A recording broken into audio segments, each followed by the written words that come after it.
Assalamualaikum warahmatullahi wabarakatuh. Saya di sini sebagai mahasiswa STTI Tanjung Pinang akan mempresentasikan tugas yang diberikan oleh Ibu Liza Safitri, yaitu tugas mata kuliah Sistem Operasi terkait sistem operasi berbasis mobile atau OS mobile. Di sini kami memilih smartwatch. Baik, sebelum masuk ke materi, saya akan memperkenalkan kelompok saya dulu, yaitu yang pertama ada saya sendiri dengan Muhammad Rizwan, dengan NIM 1221033 dan rekan saya Williams Ferdinand dengan NIM 1221021. Kami berasal dari jurusan Teknik Informatika Reguler Pagi B. Baik, langsung saja kita masuk ke materi.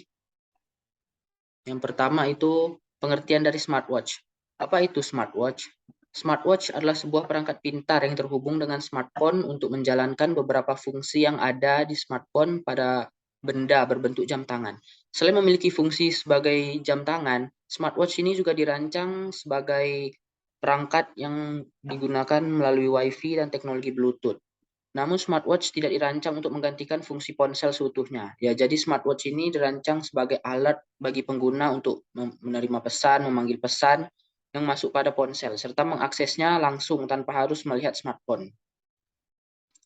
Selanjutnya itu topik yang akan dibahas. Yang pertama itu ada fungsi smartwatch, kekurangan smartwatch, analisa perangkat keras, analisa perangkat lunak, mock-up dari smartwatch yang digunakan, serta kesimpulan dari OS mobile yang kami rancang. Langsung saja kita masuk ke topik yang pertama, yaitu ada fungsi smartwatch. Smartwatch memiliki banyak fungsi seperti menghitung langkah kaki, mengirim pesan, memberitahukan kepada Anda arah mengemudi secara langsung. Smartwatch tersebut dapat terkoneksi dengan smartphone menggunakan Bluetooth dan berfungsi sebagai sarana untuk mengakses dan mengontrol beberapa fitur di smartphone Anda. Dengan koneksi Bluetooth, smartwatch tidak hanya dapat menampilkan pesan dan panggilan yang masuk ke ponsel, namun juga memungkinkan berbagi koneksi internet untuk berbagai aplikasi smartphone dan beberapa fitur lain seperti navigasi dan pencarian. Selanjutnya itu ada kekurangan smartwatch. Dengan berbagai fitur yang diperoleh dari berbagai smartwatch pada saat ini, tampaknya harga menjadi halangan. Samsung Gear 2 yang dilengkapi dengan kamera dan sensor gerak kini belum tersedia. Namun harganya diperkirakan berada di kisaran 3,4 juta.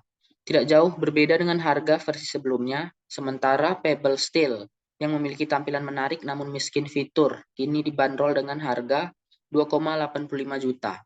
Sementara smartwatch Pebble versi sebelumnya yang terbuat dari material plastik dijual dengan harga 1,71 juta. Smartwatch juga dikritik karena memiliki bentuk yang terlalu besar dan tampak tidak menarik. Namun, kini bahannya terus dikurangi dan para desainer terus memutar otak agar smartwatch bisa digunakan pada masa yang akan datang.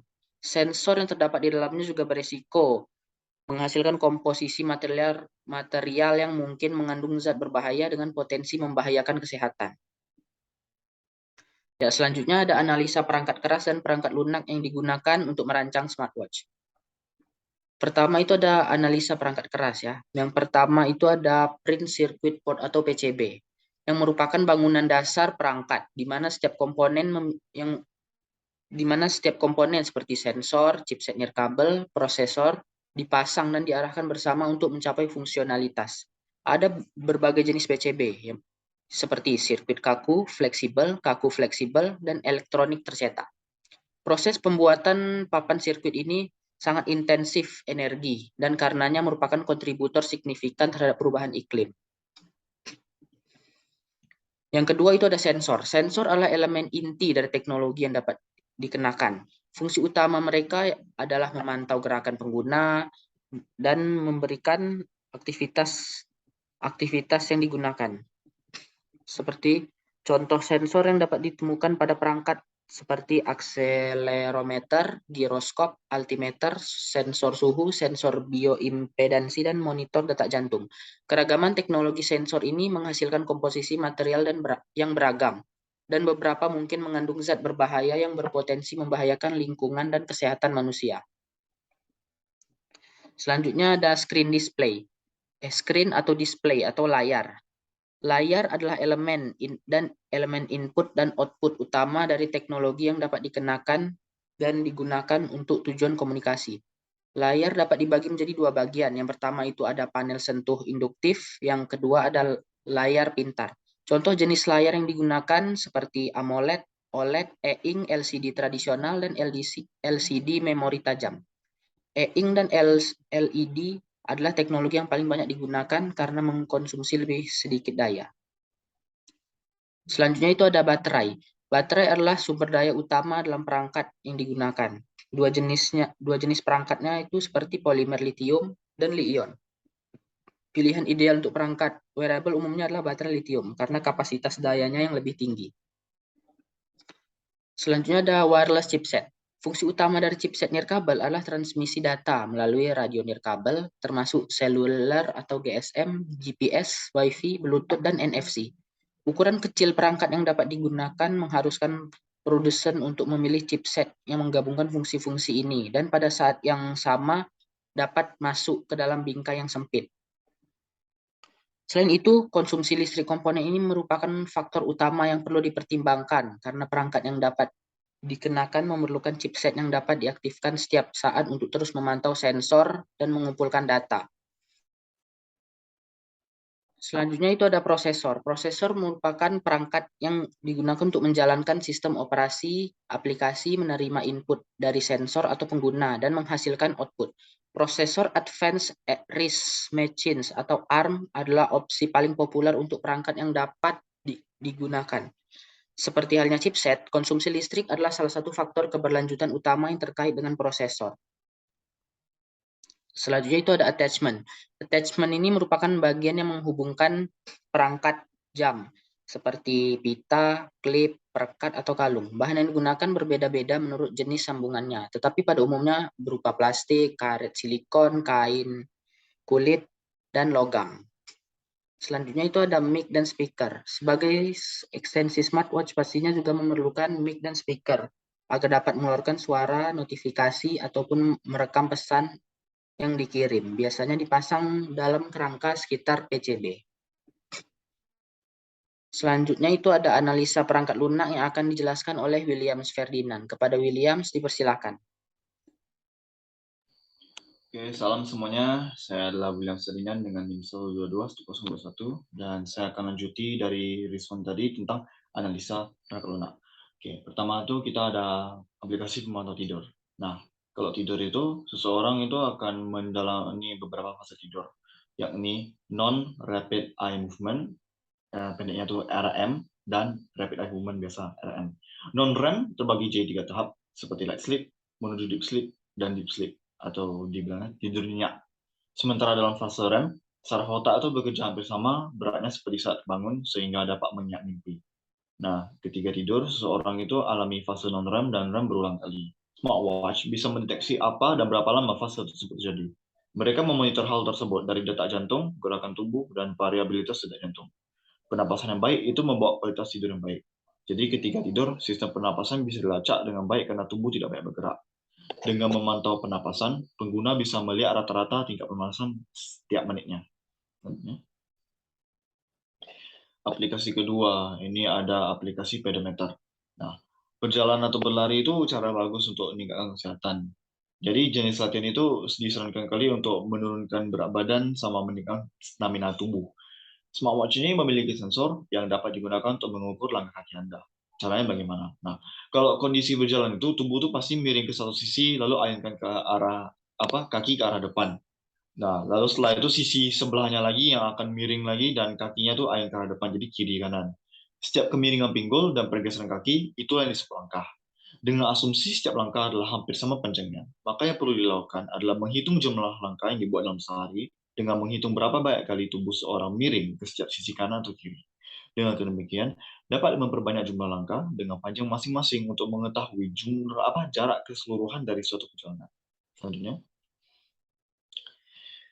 aplikasi ketiga ada Spotify ya biasa ini kan smartwatch seperti yang dibilang sebagai ekstensi dari HP tentu juga membawa fungsi-fungsi banyak dari HP. Salah satunya untuk buka musik lah.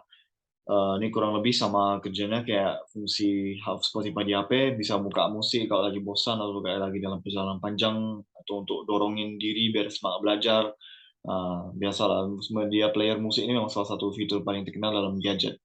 Selanjutnya pun sama, fitur terkenal dalam gadget apapun itu adalah gadget untuk mengirim pesan. Yang ini untuk sekarang ini kita pakai Telegram. Telegram tuh pasti tak kalah ingin menghentikan aplikasi mereka di smartwatch, sama halnya di HP dan PC. Fungsinya kurang lebih sama, itu kalian bisa kirim pesan, teks, menelusuri riwayat obrolan, lalu membuat obrolan grup. Kalian juga dapat kalau mau tuh kirim emoji, stiker, sehingga percakapan semakin menarik. Oke, lanjut. Nah, setelah itu ada Google Maps. Pastinya itu udah tak asing lah Google Maps ya. Aplikasi Google Maps itu tidak hanya ada di smartphone, mereka juga ikut itu port ke smartwatch. Fungsinya kurang lebih sama untuk navigasi melalui smartwatch. Aplikasi ini membantu sangat sebagai penunjuk arah ke berbagai tempat hanya dengan pergelangan tangan. Alhasil, aplikasi smartwatch ini sangat membantu kalian saat lagi traveling. Nah, selanjutnya. Nah, terakhirnya ada UV Index Now. Ini UV Index Now ini aplikasinya gunanya itu untuk deteksi indeksi sinar UV dan jenis kulit. Itu UV Index itu bisa nyaranin kalian kapan untuk pakai tabir surya bagi kalian yang menjaga kesehatan kulit ya. Jadi cocok kali untuk pergi saat berlibur ke alam terbuka seperti pantai atau pegunungan. Nah, lanjut ke mockup. Oke, lanjut lagi. Jadi pada dasarnya kan ini jam kita pasti kayak persegi ya. Nanti saat Anda buka jamnya kurang lebih ini sih bentuk apa kelihatan atau tampilan dari sistem operasi kita. Ada tuh satu tampilan home. Ini semua aplikasi tadi itu ada di sini. Ada menunya, ada jamnya. Oke, seperti pertama nih ada tampilan aplikasi pemantau tidur ya. Ada ini tadi seperti yang aku bilang, ada pemantau tidur dengan mencatat fase-fase tidur dan detak jantung Anda saat tidur itu ada tuh dilihat, dicatat. Bangunnya itu 1 jam 34 menit setelah hidupin jam. Detak jantungnya pun 50 detak per detik per menit. Tidur REM-nya itu rapid eye movement-nya itu 1 jam 45 menit. Lalu light sleep-nya itu 4 jam 11 menit sama deep sleep-nya itu 1 jam 17 menit dihitung semua tuh. Kemudian ada aplikasi pemantau langkah kaki. Nah, itu dilihat tuh. Pedometernya tuh hitung durasi lari, ada 9 menit, lalu jarak lari 3,14 km, laju lari itu 9,47, sama detak jantung Anda saat lari itu 166. Selanjutnya.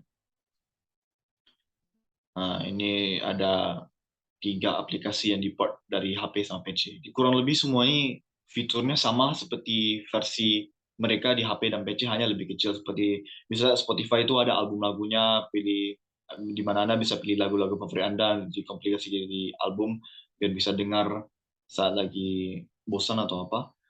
Sama halnya dengan Telegram, kurang lebih sama kayak WA, ada bisa kirim pesan, ada grup, bisa lihat notifikasi, apa-apa gitu. Tampilan juga sama, hanya kecil, dicocokkan untuk port smartwatch. Kemudian ada Google Maps, itu bisa dilihat, itu gunanya untuk navigasi. Nah, ini contohnya tuh dia lagi buka di Amerika, benua Amerika, kota Oklahoma tuh. Nah, jadi kalian bisa lihat terus dengan GPS kalian tuh di mana agar tak tersesat.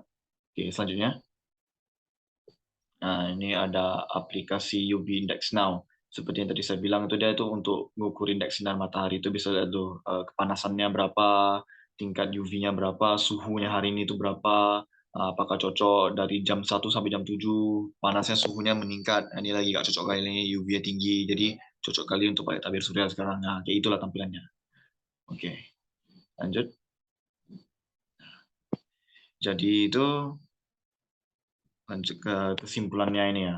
Pada dasarnya smartwatch itu salah satu gadget yang dapat meningkatkan produktivitas kehidupan sehari-hari. Penggunaannya itu karena sebagai ekstensi HP ya. Dia itu juga pada dasarnya bisa dibilang alat pelengkap bagus, dan ya memang sih tidak wajib Anda punya jika sudah bisa urus waktu dengan baik. Tapi jika penghasilan baik, nah, smartwatch ini benar-benar bisa membantu dengan berbagai fiturnya itu dalam kehidupan sehari-hari kalian. Jadi perangkat ini pun akan terus berkembang. Dari dulu nih udah banyak kali perkembangannya. Dulu palingan cuma bisa notifikasi, lihat jam, mungkin aplikasi dikit-dikit ya belum bisa pesan. Sekarang tuh udah mulai bisa pesan, bisa lihat peta, ada GPS, bisa ukur apa lari kalian, melangkah. Lama-lamanya akan berkembang sampai pada masa depannya mungkin aja bisa setara sama HP.